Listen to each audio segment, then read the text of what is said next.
including funding for additional overtime expenses and costs due to certain increased law enforcement presence.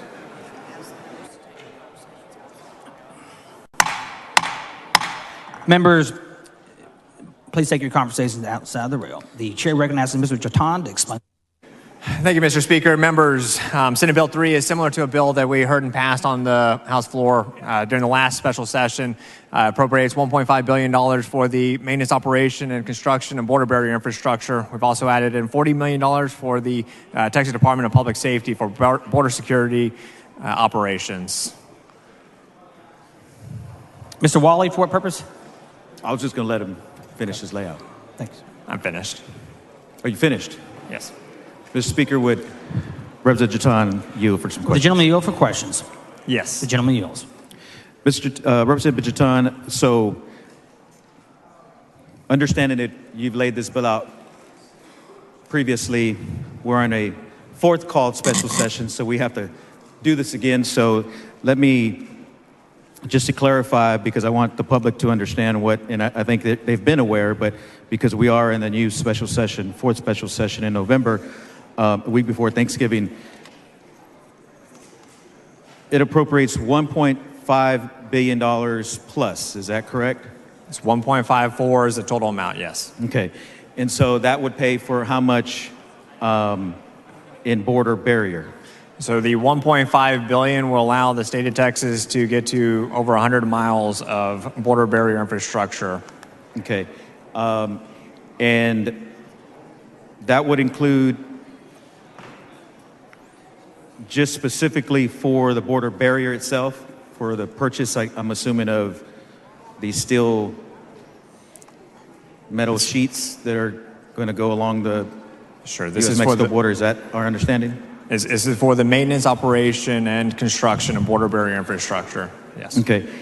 And we've appropriated another $1.6 billion for the border barrier, for this border wall in previous sessions. Is that correct? That's correct. Okay. And how much have we built with that $1.6 billion? I believe based on the last conversation is around 11 miles. Okay. 11 miles. And then we have an understanding of how much per mile, or how much per mile. Again, this is testimony from the Texas Facilities Commission. How much per mile we spend in for the wall? Yes, we do have that number. I can find it exactly if you'd like it.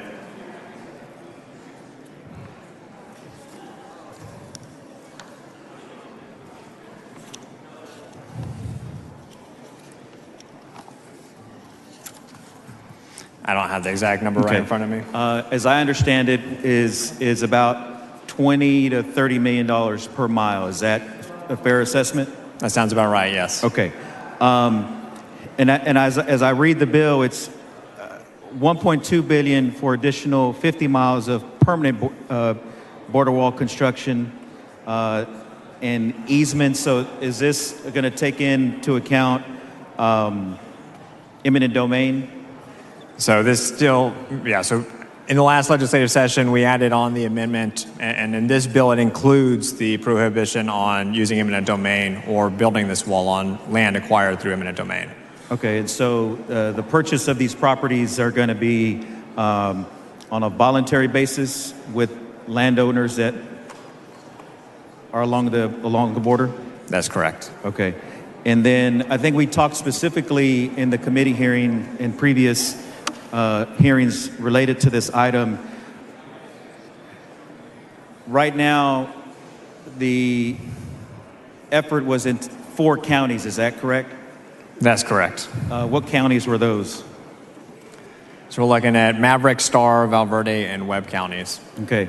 But the bill doesn't specify where they would go, but that's your understanding of where the border wall will be constructed. Sorry. So this includes, out of that 1.5 billion, 1.2 billion is goes towards what we would consider construction ready, in terms of these are deals that are in conversations or have already had the land deeded over to build this border barrier infrastructure. This doesn't limit it to those counties, but this is where we've seen the need, and the landowners are working with us on the acquisitions. Okay, and then part of the walls are not continuous, right? Because we have 1,200 miles of border, a natural border with the Rio Grande. Is that correct? That's correct. Okay, so these are going to go in, I guess, there's not going to be continuity in the actual construction of the wall. Is that correct? It's going to be based upon the assessment of Operational Lone Star, DPS, and the communication with Border Patrol, and making sure that we're hitting the areas that we need to. Also, taking into consideration where land can be deeded over. Yes. Okay. And do we know specifically where the wall relative to the river, to Rio Grande, how far set back that distance is? So you obviously have the Rio Grande, which is our natural border with Mexico. From the shoreline or from the banks of the river to the wall, what is the distance between that? The nice thing about the state of Texas not using eminent domain is that we're able to work with those landowners, and so it's going to be based on what can be negotiated and worked through with the landowners. Okay.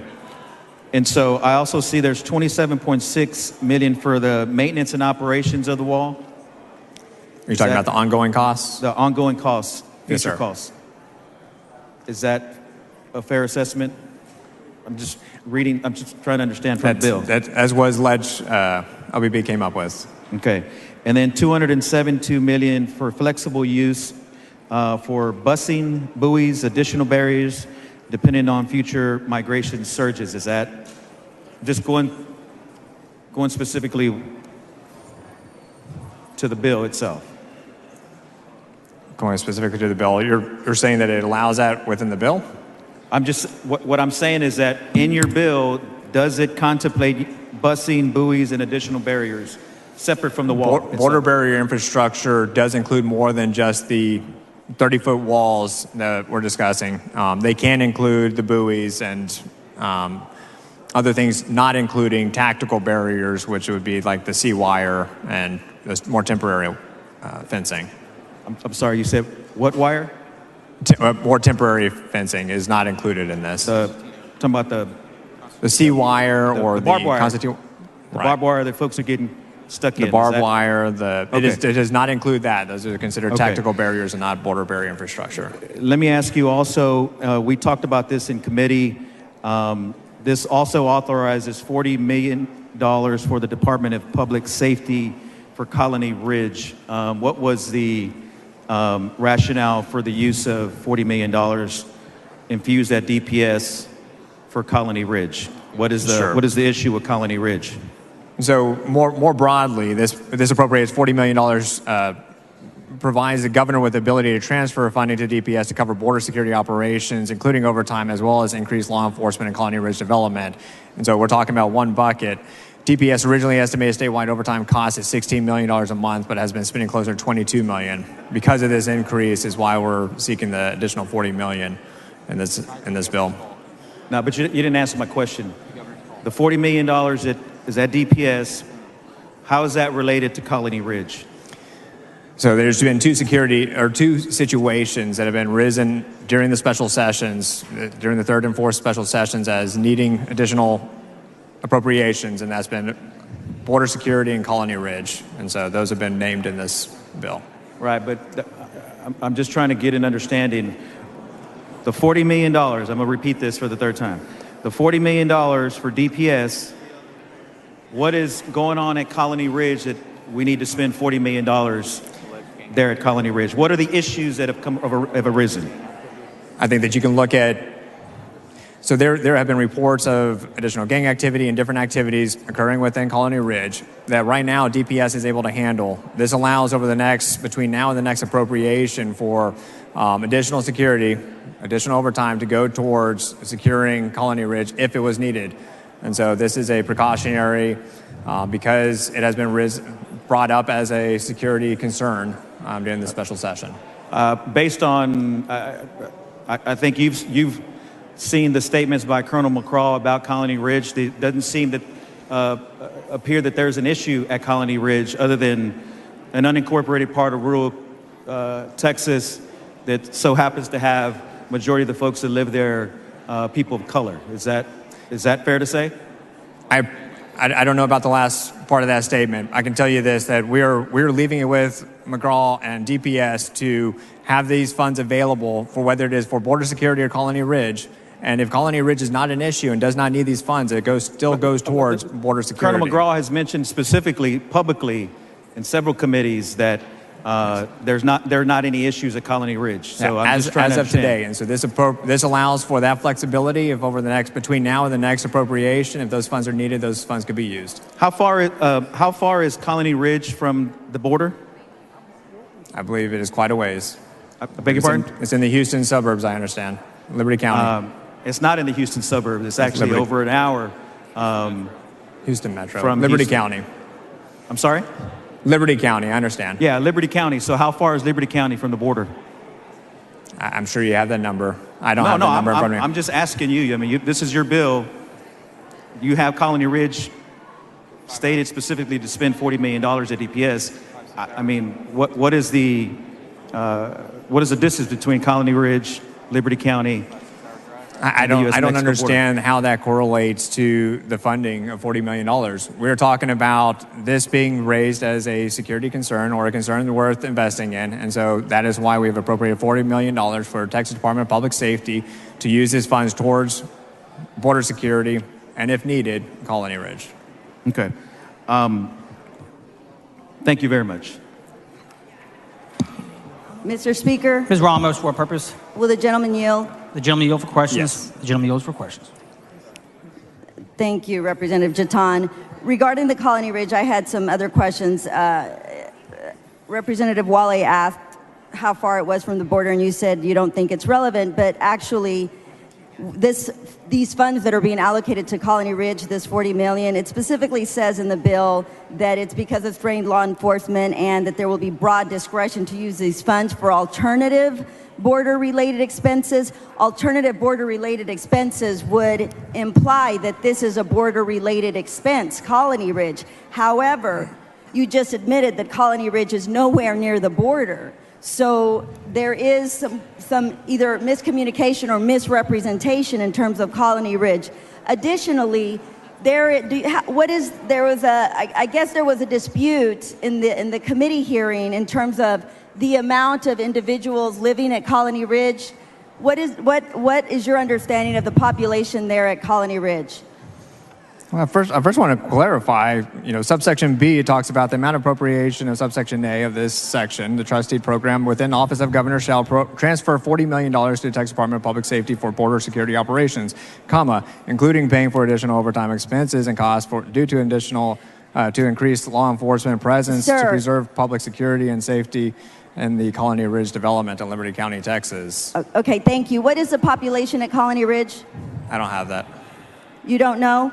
I don't have that information in front of me. Okay, so there was an average, different numbers, but we're talking about anywhere between $500 to $1,000 with this $40 million that you're allocating to Colony Ridge, between $500 to $1,000 per individual at that place. Now, many of us here, actually the majority of us here, have apartment complexes, multifamily units in our areas. So it does say that there is broad discretion in allocating this money. But there are apartment complexes and multifamily units and different areas where individuals live all over the state that are experiencing incidences of crime or would love to have access to $40 million to improve the safety in their areas. How does somebody in my community, apartment complexes or multifamily district units in my community, get access to this $40 million to help the safety of the people in my community? Because we too, according to your definition, are border related in that we're about 300 or 400 or 500 miles away from the border. How do we get money? How does my community get access to these funds to improve the safety in our community? Sure. So first off, statewide, we're spending about $16 million. DPS is spending $60 million going towards overtime. And it's increased to $22 million because of the increase needed for security, especially along the border area. That is the main bucket that we are pulling from that can be used towards Colony Ridge if necessary. This is not a separate bucket of $40 million for Colony Ridge. It is a bucket for overtime by DPS for border security, and if needed, Colony Ridge. And if none is needed, then none is used.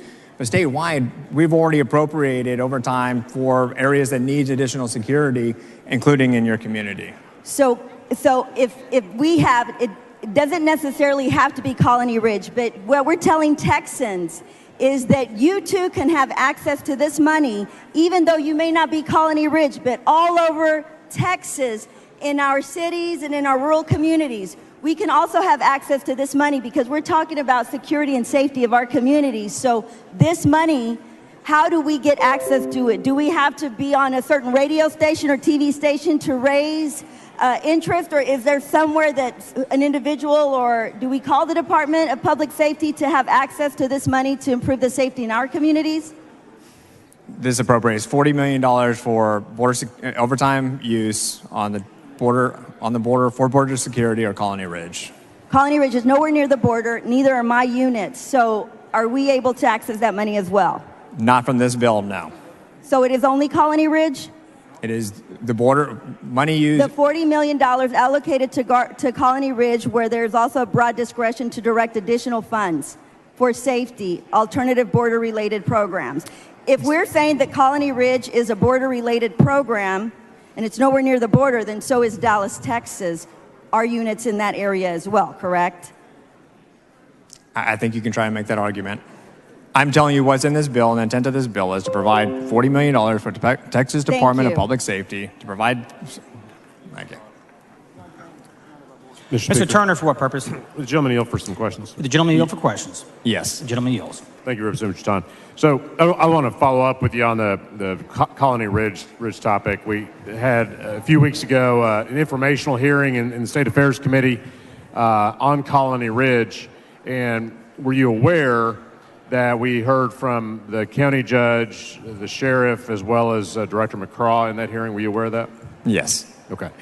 And are you aware that in that hearing, we learned that, Colony Ridge has some growth challenges like a lot of fast growth areas of our state have, but that in fact, Director McCraw stated to our committee that there was not a per capita, not a higher incidence of crime present than at any other part of the state, and that it was not, it wasn't anything unusual, I guess, to characterize his comments. Were you aware that that was his testimony? Yes. Okay.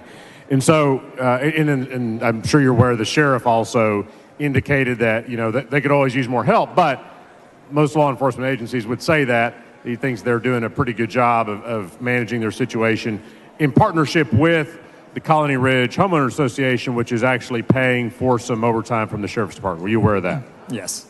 Okay. So in light of all that we agree are the facts, why is the state going to appropriate $40 million for Colony Ridge? Sure. And so I think that based on those statements that were made, that you are stating here, I think that you can find comfort in the fact that as of today, these funds would not need to go towards that. This allows for funds, if necessary, between now and the next appropriation to go towards that. The other major part of this $40 million goes towards additional overtime on the border and for border security efforts. And so I think that I understand the wanting to get locked onto Liberty County and Colony Ridge, but there is a bigger use for these funds that includes the border security operations and allows for the flexibility over the next 400 and something days. If something does change in Liberty County and Colony Ridge, then they have the opportunity to use those funds. So the entire bill, though, is how much? Over $1.2 billion? Is that right? Say it one more time. The cost of this entire bill is how much? 1.2? 1.54. I'm sorry, say again? 1.54 billion. 1.54 billion. All right. So part of that is for the border wall and other physical barriers, correct? 1.5 of it goes towards the border maintenance, operation, and construction of border barrier infrastructure. And then some is for overtime for border operations. Is that 40 million of it? Yes. Okay. So that I don't agree with that, but that makes sense. What you're trying to do there. But is some of that border operation money going to go to Colony Ridge? I think. Is some of the what? Is some of that overtime border security money going to go to Colony Ridge? There is a potential. This does appropriate and allow all those funds to be used for that. Okay, so my question is, given that there's the potential, that I interpret that to mean that's what's going to happen. So why should the taxpayers of Texas pay for law enforcement personnel in one county, in one neighborhood of one county? Gentleman's time's expired. Mr. Speaker, Ms. Turner, for what purpose? move to extend the gentleman's time. Members, you heard the motion of objection. Chair hears none, so ordered. Thank you, Mr. Speaker. So I'll restate the question. So why should the taxpayers of Texas pay with our tax dollars to pay for additional law enforcement in one specific community in one of our 254 counties? As things are today, and in the Appropriations Act that we passed during the regular session, we already fund Texas Department of Public Safety to patrol all areas of the state of Texas, and so. Well, I understand that, and that's a legitimate function of the Department of Public Safety. They are state police, and they provide valuable services throughout the state of Texas. However, we're providing additional funding for this one particular community, and I'm trying to understand why, and I'm trying to understand how, my communities, for instance, could, petition the Appropriations Committee to get additional funding for their law enforcement efforts. I'm sure that my police departments in Tarrant County would love to have some additional resources to help combat various challenges they're dealing with, like gun violence, for instance. Sure, and I think during our regular Appropriations Act, when we pass it every regular session, those are things that are considered. During this special session, we can only consider what's been put on the call by the governor. This has been raised as a concern, and so this is why it's in this bill. Okay, so it's been raised as a concern. Can you state what that concern is that merits this appropriation? There have been security concerns brought forward. I'm not going to try and debate or litigate whether or not Colony Ridge is safe or unsafe or needs these funds today. I am telling you that in this bill, we are appropriating $40 million to go towards Texas Department of Public Safety to potentially use these funds for overtime use in Colony Ridge if things are needed there. That's going to be up to the director. And if things are what? I didn't hear that. If additional security is needed within Colony Ridge. And who will make that determination? I believe it'll be Texas Department of Public Safety. Okay, thank you. Mr. Martinez Fisher, for what purpose? Mr. Speaker, will the gentleman yield for some questions? The gentleman yield for questions. Yes. Gentleman yields. Thank you, Mr. Speaker. Thank you, Representative Jeton. I know the answer to this, but I know for clarity for the body, in the SB3 that we have before us, it is clear that these funds will not be used to build any wall with a domestic state neighbor of ours, correct? That is correct. Okay, and thank you for that. With regard to the resources, we had a brief conversation in committee, and it's my understanding that in Colony Ridge, there are already law enforcement officials providing law enforcement services. Is that your understanding? That is my understanding, yes. And it's also my understanding that the money that is used to pay for those services is authorized by the local HOA. So in other words, there's not a public police entity out there that is being funded by tax dollars. It's actually through HOA dollars. Is that your understanding? So HOA dollars couldn't be used towards the contract with Texas Department of Public Safety. I believe they have local law enforcement that they have contract with. Yes, sir. And I guess where my line of questioning is when we were dialoguing is we all recognize that there is a shortage of state law enforcement personnel when it looks to the operations from Department of Motor Vehicles all the way down to operations on the border to highway patrol. And just like many other state agencies that have local agreements, TxDOT being one of them, the question I had was being able to use these dollars for local agreements with the department and the Colony Ridge law enforcement officials to provide state resources for this law enforcement and overtime. And I don't know that there's a prohibition on that. I just want to get your take. I'm not sure I completely understand your question. I think that if I understand, you're talking about the HOA's agreement or the special district's agreement with local law enforcement. Those agreements would be with local law enforcement and not with the Texas Department of Public Safety. And so our Texas Department of Public Safety patrolling within Colony Ridge wouldn't be funded or have anything to do with the local agreements between the HOA MUDs and the local law enforcement. Yeah, no, I understand that. I guess Okay. my question is let's say that there is a law enforcement urgency in Colony Ridge, but the department does not have the resources, bandwidth, staff capacity to fill that need, and we have local law enforcement officials in Colony Ridge already providing that service. I don't see a prohibition on the use of these funds to just transfer by local agreement to Colony Ridge to allow them to maintain their law enforcement mission, expand their law enforcement mission, and provide the overtime for their officers. And so we do this a lot in TxDOT, where we let local governments take over state projects and flow the funds through. And I don't see a prohibition here. I just wanted to get your opinion on it.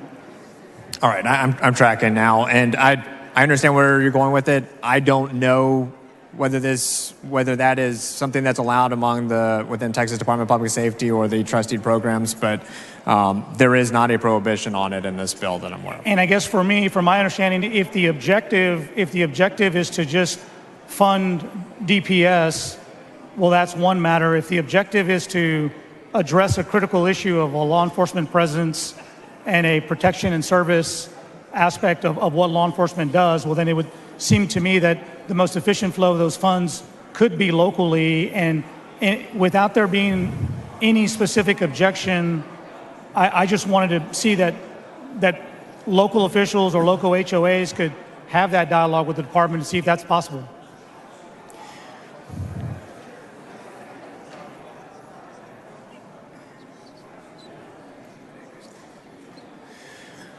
So I guess one point of clarification on that. This does, so we're looking at line 19, including paying for additional overtime expenses and costs due to the increased law enforcement presence and to preserve public safety and security in Colony Ridge development in Liberty County. I don't know. It seems like it may be more specific to DPS and their costs. And so I don't know how that would apply to local agreements. But as far as your intent, though, is your intent to just provide the resources to a state agency, or is it your intent to provide potential resources for a law enforcement response to an area that may need one?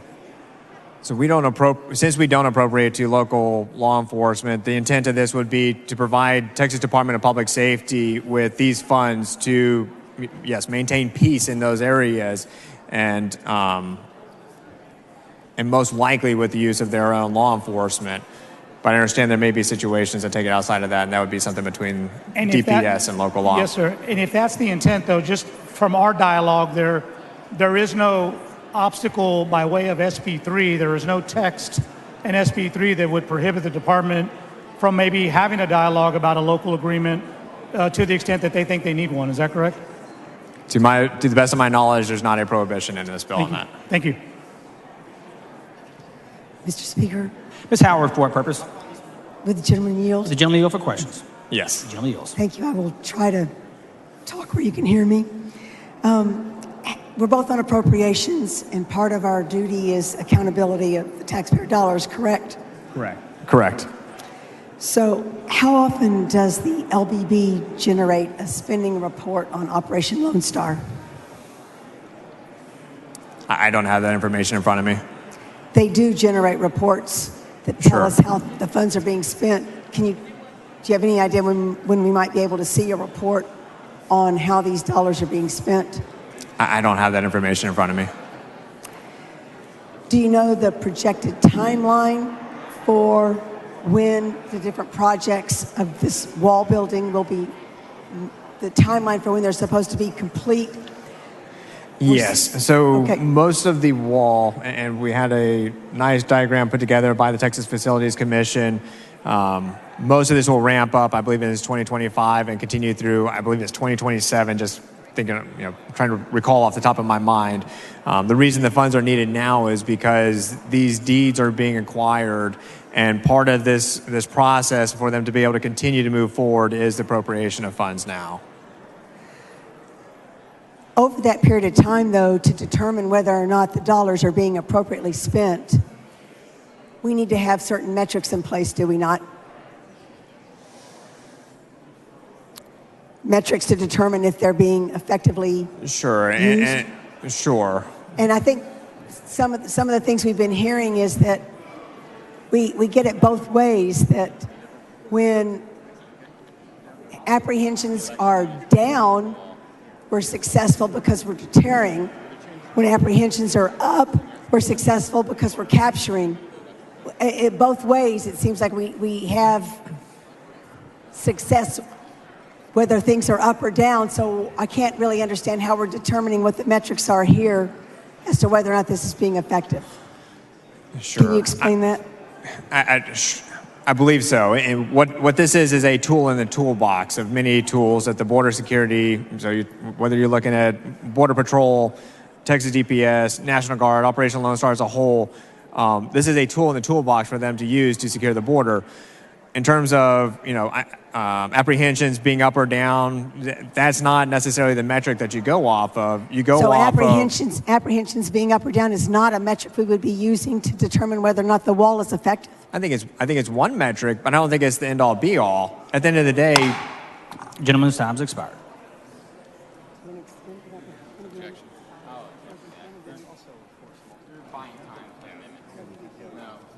The following amendment, the clerk read the amendment. Amendment by Bryant. The chair recognizes Mr. Bryant to explain the amendment.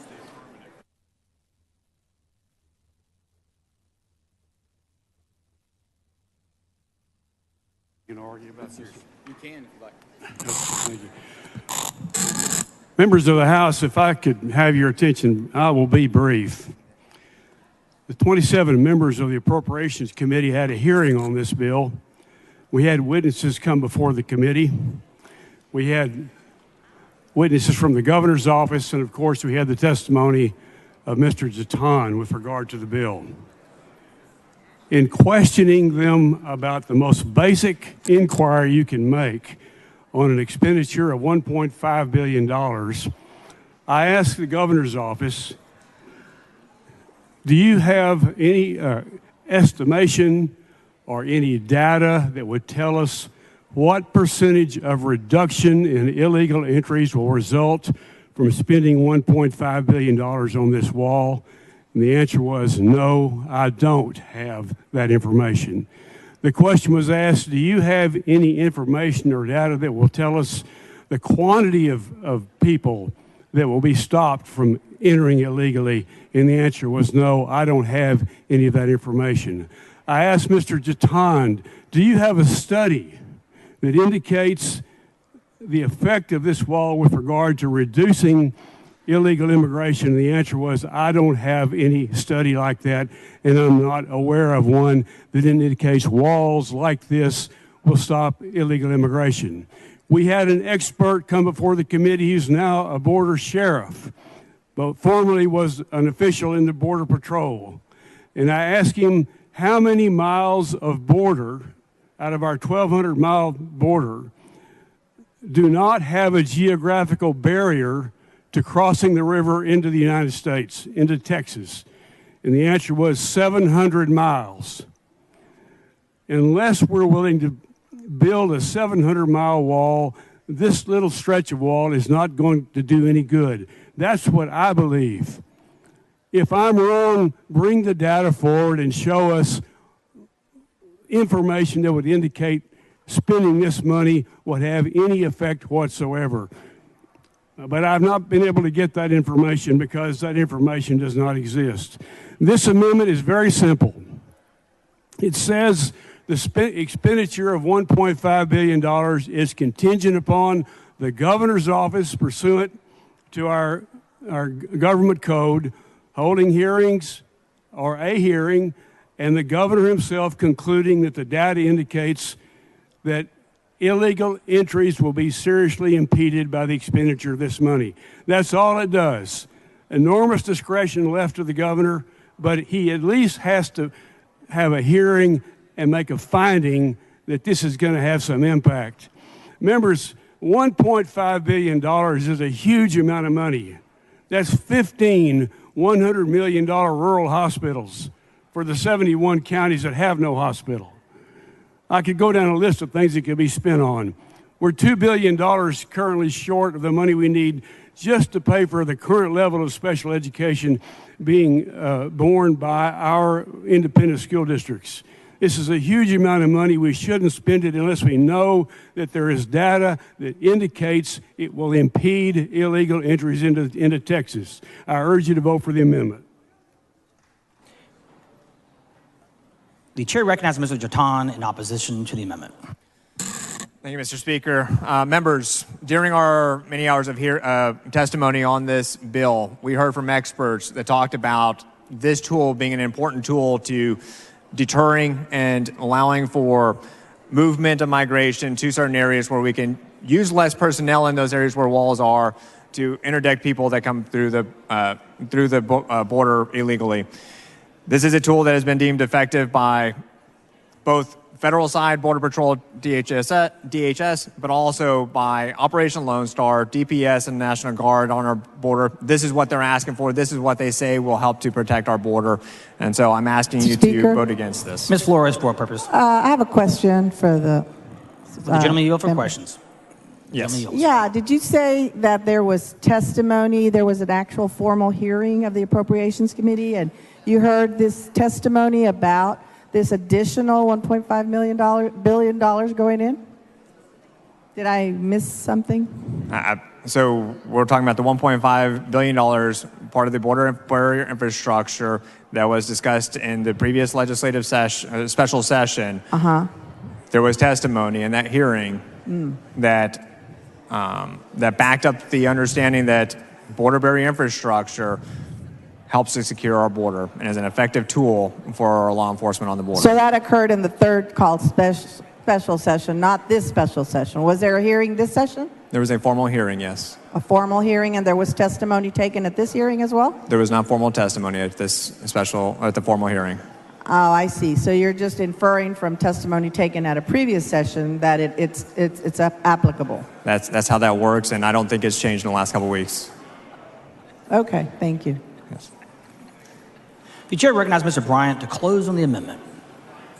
Well, members, you heard it directly from the horse's mouth. There is no study that indicates building this short piece of wall with $1.5 billion is going to impede illegal immigration along a border that has 700 miles of permeable access. Now, if there is such a study someplace and no one managed to bring it forward, if there is data that indicates that somehow or another it's going to reduce the amount of illegal entries by a significant percentage, then surely the governor can go and find it have somebody come forward and testify in a hearing pursuant to our government code that is the case. But to spend $1.5 billion when even the author of the bill can't bring a study forward to indicate it'll be effective, when the governor's own witnesses can't tell us how much it's going to reduce illegal entries, would be under any measure of legislative responsibility be deemed irresponsible. I urge you to vote for this amendment.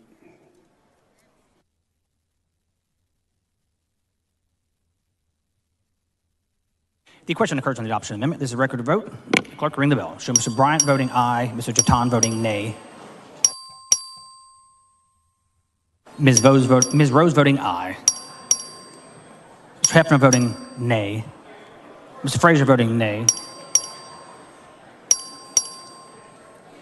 Have all members voted?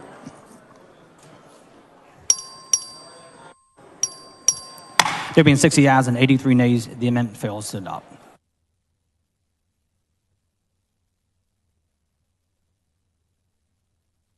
Is Mr. King and Uvalde on the floor of the House?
The following amendment, the clerk will read the amendment.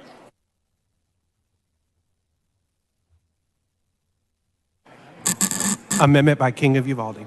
The chair recognizes Mr. King of Uvalde to explain the amendment. Thank you, Mr. Speaker and members. This amendment deals with a subject that many of us in this room, excuse me, my allergies kicked in, which affect my speaking and my hearing too, unfortunately. This amendment affects an issue that many of us have. Members, please take your conversations outside the rail. So many of us in this room, if not all of us, have heard from our local folks at home to whatever we do, whatever the legislation is we pass over any issue, that we not pass another unfunded mandate on our locals. And this bill sets up, this bill and the next bill, but this bill sets up a procedure that is going to cost our locals a lot of money. And so in terms of enforcement on these provisions, in terms of law enforcement and that type of thing, and I have been asked by many of the commissioners and judges that I represent in the 6 counties that we not pass another unfunded mandate on them. And so all this amendment does is it says simply that the money can be used for the provision of assistance to local governments and local law enforcement agencies to alleviate costs associated with the enforcement and prosecution of criminal laws involving illegal entry into this state or illegal presence in this state and the detention of individuals alleged to have violated those laws. So all it does is it's saying we have to use the money. If we're going to make them do this, then we need to help them pay for it. We need to pay for it and not pass another unfunded mandate onto our local office holders and taxpayers throughout the state of Texas, particularly those counties south of San Antonio, Representative Lozano, that have incurred tremendous cost already. Now, they will tell you that the governor's office has discretionary money that he may or may not choose to use as this. And I think that's great. I also think it's better that we indicate that we expect them to use that money for these purposes. That we expect them to reimburse our local office holders and our local county governments for the costs that are incurred. The legislature, the House, and the Senate passed the laws in the state of Texas. So I move passage. Mr. Martinez, Fisher, for what purpose? Gentlemen, you have some questions? The gentleman yield for questions. I do. The gentleman yields. Thank you, Mr. Speaker. Thank you, Chair King. Chair King, in appropriations, this actually came up in committee. I don't know if you were aware, but there was a panel of 3 sheriffs that were all in support of SB 3 in terms of funding a wall and so forth. But they also made it very clear that they have tremendous needs that aren't being met. And is that what your amendment's trying to do? Well, that is an issue. I've heard from sheriffs. I've heard from Democratic sheriffs. I've heard from Republican sheriffs. I've heard from sheriffs across the spectrum. I've heard from county judges, county commissioners, anybody that is tasked with the responsibility of taking care of local taxpayer funds is seriously concerned about this. Texas Association of Counties, a lot of different groups are concerned. I mean, this is not, we shouldn't even be having a discussion about this. It is a known issue that needs to be addressed. It doesn't take away from the ability of the bill to do whatever they want to do. It doesn't take away from the governor's ability to build a border wall or not build a border wall or fund law enforcement or whatever. It simply is belts and suspenders, to use the lawyer terms, on what we think the money should be used for. No, and you're right. It's not partisan. The panel was a combination of both Republican and Democratic sheriffs that are on the border that are dealing with this every day. One sheriff said that they are using patrol vehicles with 180,000 miles on their vehicles, that they don't have the money to have equipment, to have infrastructure, to have the resources, but yet they have the obligation and responsibility to maintain that order. And so when I read your amendment, it's almost as if it's an extension of that conversation, that we have to find a way that if we're serious about law enforcement and we're serious about border security, the folks that are the lowest hanging fruit, the boots that are on the ground, are local law enforcement. And And when I read that, that's what I'm getting. That's what you're trying to accomplish, is to make sure that they're not left out of the funding conversation. Is that correct? Absolutely. I mean, if you support your local law enforcement, and we say those kinds of things all the time rhetorically around here, but this one is real. I mean, law enforcement has been asking us to do this. The local taxing authority has been asking us to do this. We need to do this to make sure that that money goes towards those expenses in addition to the other ones that the governor may want to use it for. Right, and I guess it just, to me, I have a hard time explaining that we would be willing to acknowledge in a Senate bill that we would move law enforcement resources to an area that's a couple of hours, if not 3 or 4 hours, away from the border for potential law enforcement, but for the law enforcement needs that exist right along the border where the walls are being constructed, where all the immigrant crossings are taking place, and that we not account for that. I mean, all you're saying is let's put the money where the need is, right? Well, and this piece of legislation and some others that we might be looking at are going to increase the cost to our local law enforcement and our local courts dramatically in the near future. And we have to be sure that we fund that, or we've simply done another unfunded mandate, and that's the number one thing that we hear complaints about from our local representatives. And by that, in terms of resources, we're talking about law enforcement to provide the law enforcement security needs, courthouses to administer the justice, capacity in county jails or other places. Is that transportation cost? Okay. You know, the cost to hire a deputy to transport people from one place to another in order to be prosecuted. It just goes on and on and on. This sounds like, actually putting the money where the need is. I mean, is this amendment going to be acceptable? Well, there's a debate going on about that pretty severely. I guess you can hear and see them behind me. And do you need to participate in that debate? Should I step away so that you can get to work, or do you want to? I have a few more questions, but I don't want to disrupt the flow of consensus. Yeah. Well, it's certainly acceptable to the author of the amendment. I mean, this is exactly the conversation, and members of the committee said we never get to talk to sheriffs. I mean, we get to talk to associations and folks at 10,000 feet, but the ones that are doing it every day, we don't ever get to talk to them, and they're the ones that are on the front lines.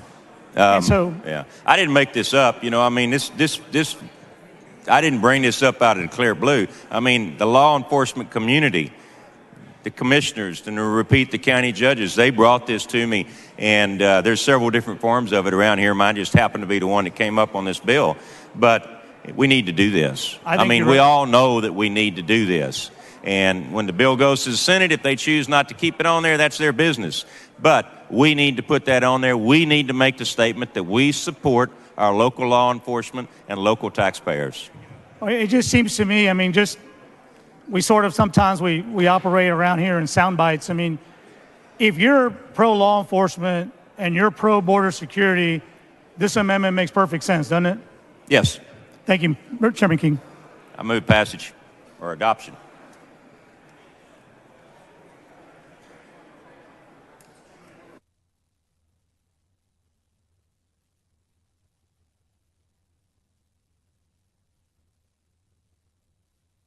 The chair recognizes Mr. Schaefer in favor of the amendment. Thank you, Mr. Speaker. Members, the way this bill is written, it gives the governor broad discretion as to what to do with these funds. He could spend all of it for the border wall, or he could spend none of it for the border wall, but he can spend it on border security operations. And if you spend any time talking to law enforcement at the border, you know that the local governments, the local law enforcement are bearing a lot of the responsibility for what is happening. So I don't think Mr. King's amendment really changes the bill much at all.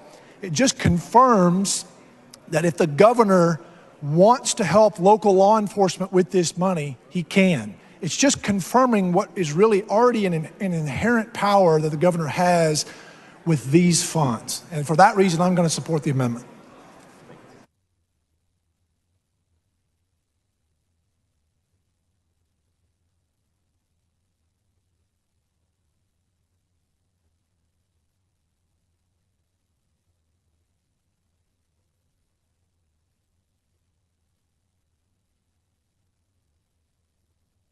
Does any member speak for or against the amendment?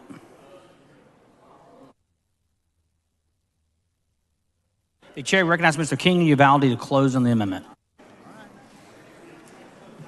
Well, just to reiterate what my esteemed colleague, Representative Schaefer said, this is something that we need to do. It's I don't know why there's an argument about it, ladies and gentlemen, to be honest with you. It supports your local law enforcement. It supports your local taxpayers. Let's vote for it. If the Senate doesn't want to do it, well, then that's on them. But we're going to support our local law enforcement and our local taxpayers. I move passage. The question encourages adoption of the amendment. The objection, chair hears that the amendment is adopted.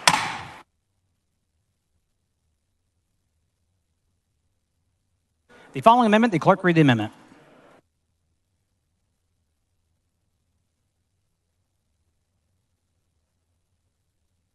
Is Mr. Martinez Fisher on the floor of the House?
The following amendment, the clerk read the amendment. Amendment by Goodwin. The chair recognizes Ms. Goodwin to explain the amendment. Thank you, Mr. Speaker. Members, today, as we deliberate on Senate Bill 3, which proposes the allocation of $1.54 billion from our general revenue for border security operations. Mr. Pursuit, for what purpose? Raise a point of order against further consideration of the Goodwin Amendment under Rule 8, Section 4 on the grounds that it changes general law. Please bring your point of order down front.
The point of order has been withdrawn. The amendment has been withdrawn.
The following amendment, the clerk read the amendment.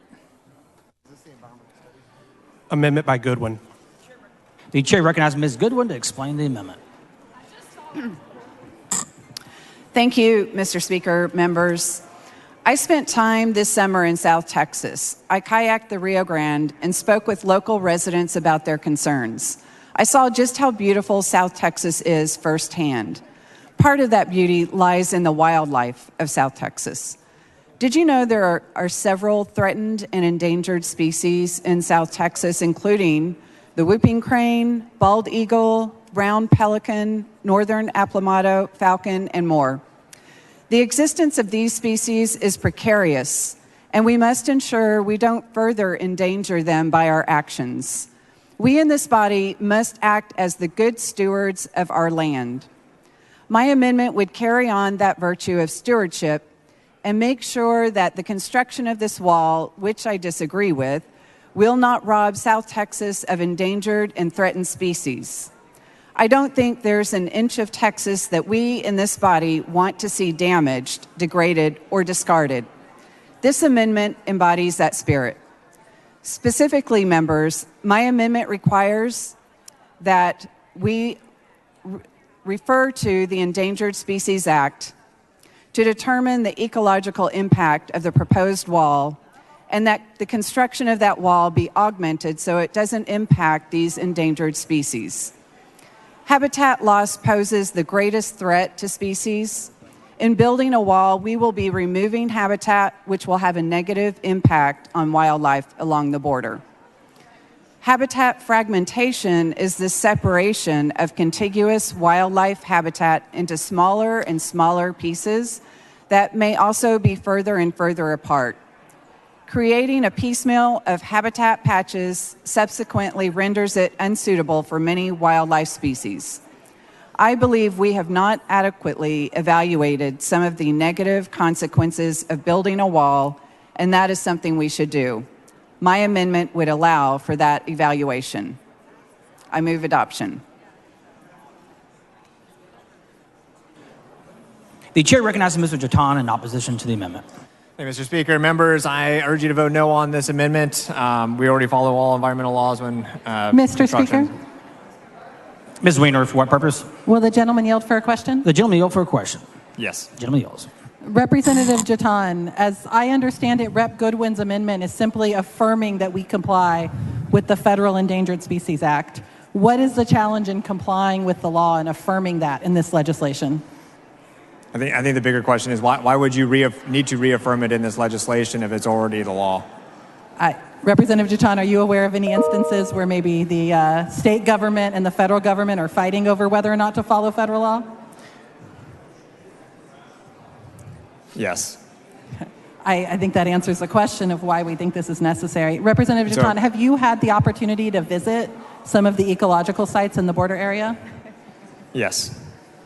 Do you think those sites are worthy of protection? Likely, yes. Again, so if you believe those sites are worthy of protection, why don't we affirm that, yes, we will comply with the Endangered Species Act, make sure we protect jaguars, ocelots, aplomado falcons, sea turtles, all of the other species that call our unique border region home? I believe the federal government consistently protects those endangered species as it is, and I believe the Comptroller's Office does that as well. And so Texas Facilities Commission would follow all applicable laws in building this wall. Thank you. Urge you to vote no. The chair recognizes Ms. Goodwin to close on the amendment. We just heard that there are sometimes friction between state and federal government. We don't always, at the state level, follow what the federal law says. And so this is just reaffirming, reminding the state that we need to protect our endangered species. So if you agree with that, you will vote for this amendment. Ms. Weiner, for what purpose? Will the gentlelady yield for some questions? Will the gentlelady yield for questions? Yes. She yields. Representative Goodwin, are you familiar with Proposition 14 that the Texas people just affirmed? Yes, a lot of money for state parkland. Do you think the overwhelming vote that legislation received in this chamber and the overwhelming support it received from the people of Texas reflects a desire from the people of Texas to support our wildlife and our open spaces? I think it absolutely does. That amendment passed overwhelmingly, and I think people know that we have a lot of beautiful land in this state that we need to preserve. But in addition to that, endangered species. You mentioned some of them, the whooping crane, the ocelots, the falcon, Applametta falcon, and I think it's too easy to take them for granted, and we don't see them in our everyday lives. But at the same time, the vast majority of Texans want to make sure that we continue the biodiversity that we have in this state and protect them. Well, Representative Goodwin, I thank you for your amendment. I think a vote for it is consistent with the values the people of Texas just expressed at the ballot box, and I thank you for it. I agree with that. I think the Texans have made it clear what they want, and so I hope that you will vote in favor of this amendment. I move adoption. The question occurs on the adoption of the amendment. Ms. Goodwin has requested a record vote. The clerk will ring the bell. Show Ms. Goodwin voting aye, Mr. Jatan voting nay.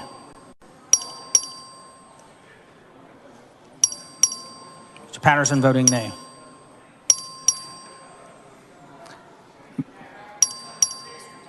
Mr. D'Alia voting nay.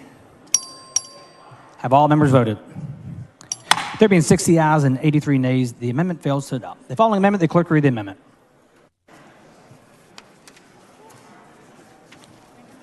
Amendment by Jarvis Johnson of Harris. The chair recognizes Mr. Johnson of Harris to explain the amendment. It's pretty much the same.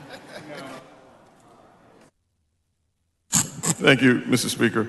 Members, my amendment just simply says no later than December 1st, 2024, that the trustee program within the Office of the Governor shall submit to the legislature a report of the effectiveness of the Board of Infrastructure construction, operated, and maintained using money appropriated by the subsection A of this section in reducing the number of individuals unlawfully crossing into the state's international borders with Mexico.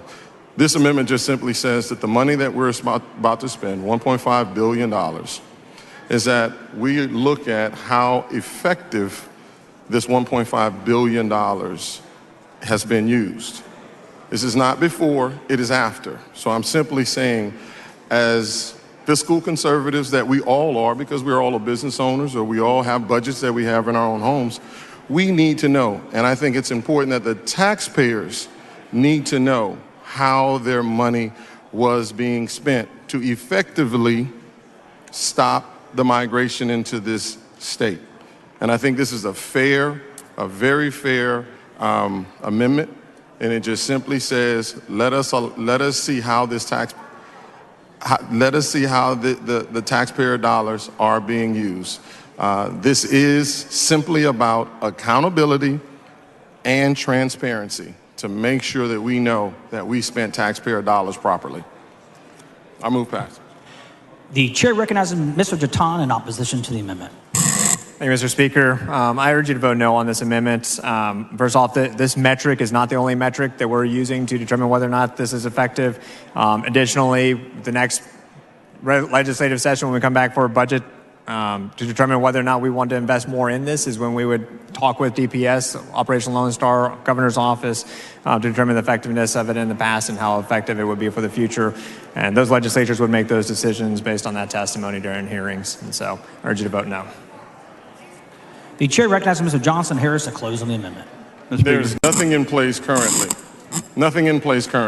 that determines how this money is going to be used effectively. We can't just simply say, oh, we're going to talk about it later.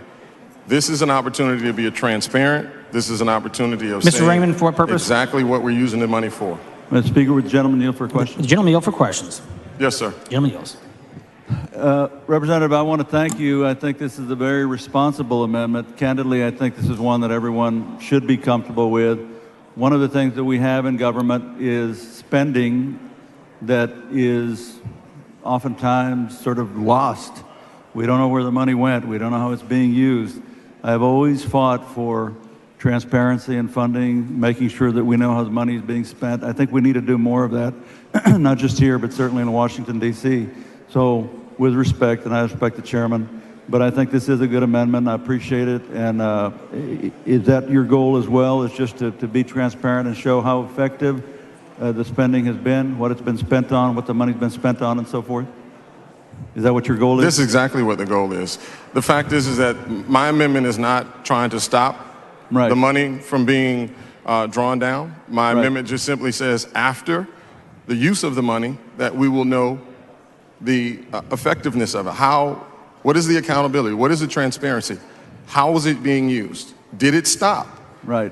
Did it stop the migration? So it's just simply opening the door to make sure that we know we spent our money properly. Well, for example, during the State Affairs hearing, and I'm on the State Affairs Committee when we had this bill, Director McCraw, when asked, said that he figured it would be about 88,000 arrests just by DPS.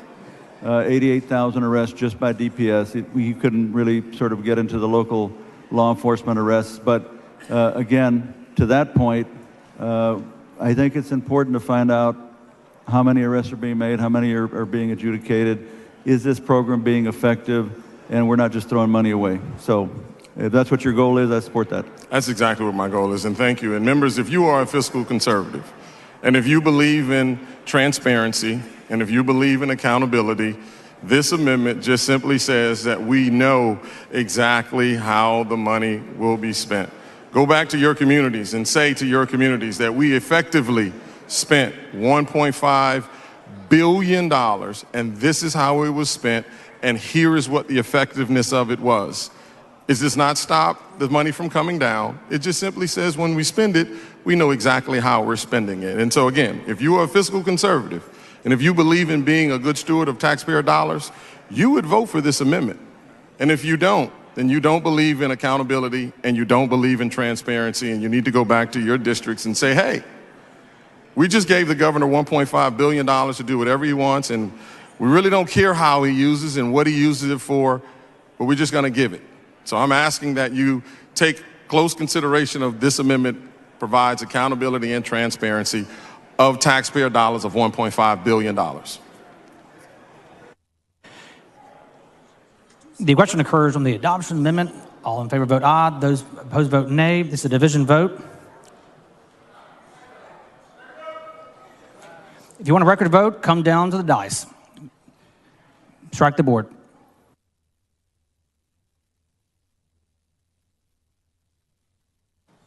A record vote has been requested. The clerk will ring the bell.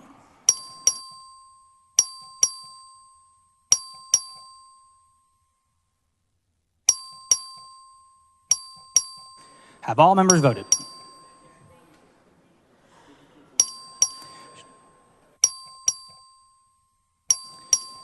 Have all members voted? There being 60 ayes and 82 nays, the amendment fails to adopt.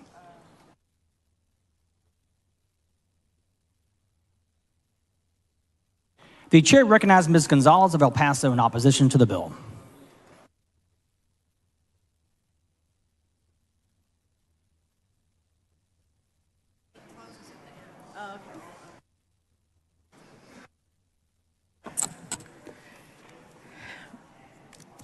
Thank you, Mr. Speaker. Members, I am proudly represent the eastern part of El Paso County. And in this beautiful part of the state, there are so many things that we need to support the communities that live there. We need clean water and wastewater infrastructure. We need access to health care. We need strong public schools. When we make investments as a state, these investments tell the people who we are. We are about to make a $1.5 billion investment on an initiative that we know is not the most efficient way to do border security, not the most humane way, not the most compassionate way. This vote is a symbol of who we are as a legislature and as a people. Should we make sure that our communities feel safe? Of course. Should we misuse tax dollars in a way that we know isn't effective? Never. We have a responsibility to make sure that we are being efficient with people's money. $1.5 billion could build 40 hospitals. When we think about hospital closures across the state, this should be concerning for us. This bill, while I know that the author has some strong intentions, also has other concerns. $1.5 billion without any guardrails, without any checks and balances. $1.5 billion when we know we've already spent $1.5 billion to build 11 miles of border barrier when we are over a 1,200-mile border. You have to ask yourself, does this make sense? I used to go to the river on the border and have picnics on the Rio Grande. We no longer live in a state that has this energy of neighbors to Mexico. We have made this conversation extremely partisan. And it really does make me sad because we could be having a different connection with Mexico that promotes trade, that promotes neighborly connection, and that really makes sure that our Texans are taken care of. Members, I know this is a partisan conversation, but just recognize that this vote, this $1.5 billion, is saying a lot more than just border security. It is saying something about where we think our investments should be. Thank you very much. I urge you to vote no. The chair recognizes Mr. Wu in opposition to the bill. Thank you, Mr. Speaker. You know, the one thing that I thought was missing from this bill was a statement that we were going to rename Texas Mexico. Because ultimately, this is what it's about, right? This is about building Trump's border wall. This is about satisfying a crazed, nonsensical statement in politics that has come to grow beyond its proportions and then taken a life of its own. In this past few legislative session, we've spent somewhere around $10 billion on Operation Lone Star. We've put $1.5 billion into the border wall, into Trump's border wall last time. We're putting another $1.5 billion now. After a while, people are going to say that's real money. Over $10 billion of taxpayer money. $10 billion or more that could have been spent on education. Billions and billions that could have gone to workforce development, job skill training, providing care for veterans, to help our homeless population, to deal with the rising drug epidemic, the opioid crisis. We could have used it to take care of the million Texans who are working their butts off but can't afford health insurance because we refused to expand Medicaid. We could be using this to shore up our CPS system that right now still has a 40% attrition rate among their investigators.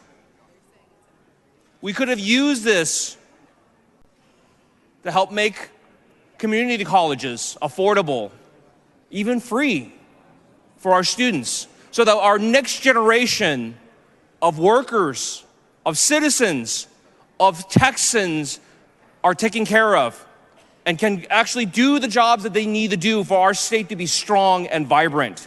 We could have used this money for any number of 1,000, maybe million things instead of just placating a political narrative. This is a border wall that the feds don't want to build because they said it's ineffective. Because there are more effective ways to do this. When we had the hearing on this bill, we talked about all the different things that causes people to cross illegally. And we talked about the delays in the application process. We talked about the different problems in the application system. And said a lot of the people coming across illegally are simply doing it out of fear, out of desperation, because they have no other good choice It's either be killed, tortured, raped, or murdered by the cartels or come across the river. When there are young mothers carrying their infants, crawling over barbed wire, that is the level of desperation. That is the level of humanity that is out there, who all they want is to seek our country's help. And to those people, we could have spent this money differently. We could have made the application process easier. We could have helped the feds by increasing the number of application stations, increase the number of workers who are doing the process. There are sensible, humane, and reasonable ways we could have spent this money and only have needed to spend a fraction of it, not the tens of billions. And the worst part, you know what the worst part is? That this body, who has spent incalculable time talking about accountability, talking about how we should be good stewards of the public dollar, talking about how we should be careful how we spend a single penny, much less over $10 billion, $40 million to Colony Ridge because of a lie, because of a racist lie, because any place that has a lot of Latinos must be a haven for the illegals. That is the statement. And that is the statement set forth by this legislation. This bill could not be more clear. With one vote, you are telling Texans their demands for education, their demands for health care, their demands for the support of their cities, their demands to fix our mental health system, their demand to fix our jails, their demand to fix our prisons, their demands to fix every other thing in this state is not important. Nothing is as important to this body as showing fealty to Donald Trump.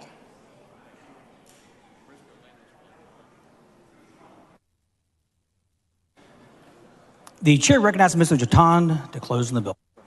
Speaker. Mr. Raymond, for what purpose? Some legislative intent. Would the gentleman yield for some legislative intent? Would the gentleman yield for questions? Yes. The gentleman yield for questions. Thank you, Mr. Speaker. Chairman, thank you.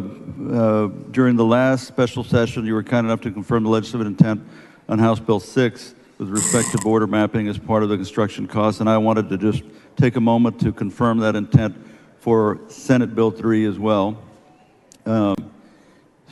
Senate Bill 3 appropriates funds for the construction, operation, and maintenance of border barrier infrastructure as well as for border security operations.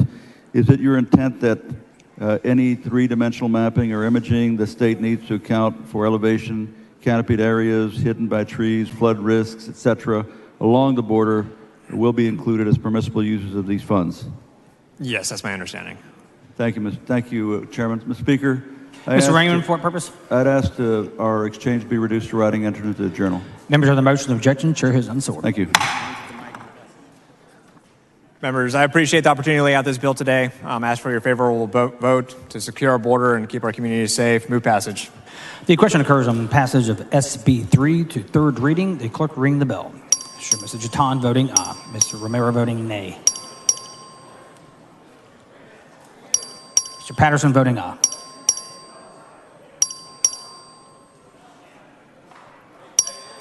Mr. Leach voting aye. Have all members voted? There being 86 ayes and 56 nays, SB 3 is passed the third reading.